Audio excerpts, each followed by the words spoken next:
All right, I'm the Flat Rate Master, and well, Snap-on might have fixed their biggest issue with their locking flex heads. All right, so you know if you watch this channel, I'm a big fan of the Matco locking flex head ratchets. I like their locking mechanism. It works, it continues to work, 100% warranted, so if you break it, you get a new one, a complete new one. The head doesn't get that floppy, and if it does, you lock it, you're good. But I've always been a fan of these. The Snap-on has had a locking mechanism on the shaft right here that is usually in a very bad spot. When you're trying to go in somewhere, you disengage it and the head flops.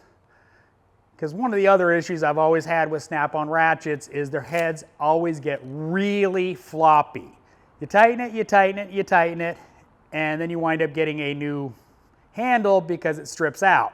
Well, they fixed it. Now I bought this, so we're going to give it a try, but as you can see, they didn't take some license from Matco at all.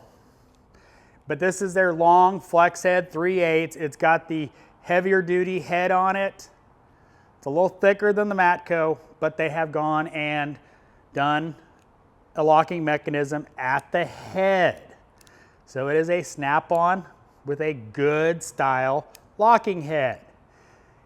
And they actually improved on the Matco design. They, well, probably ripped off, being funny, is the actual actuator is, well, much more easy. You know, it's a very simple mechanism.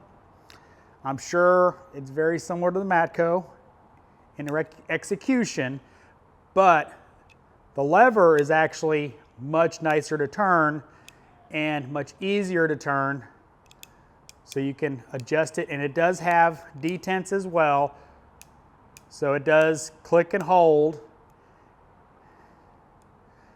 and then locks. So definitely a very cool upgrade from Snap-on. So I'm gonna try it out, see how it does. My other Snap-on long flex head like this, Daniel broke when he was borrowing it after I broke his Cobalt. I've got it fixed, but I don't use it because I use the Matcos. But we're gonna try it out, see how it does. But new cool tool from Snap-on. So, and if Kuhn's already done a video on it, I'm sorry. I'm not sponsored by the tool trucks. As always, thanks for watching. I am the Flat Rate Master.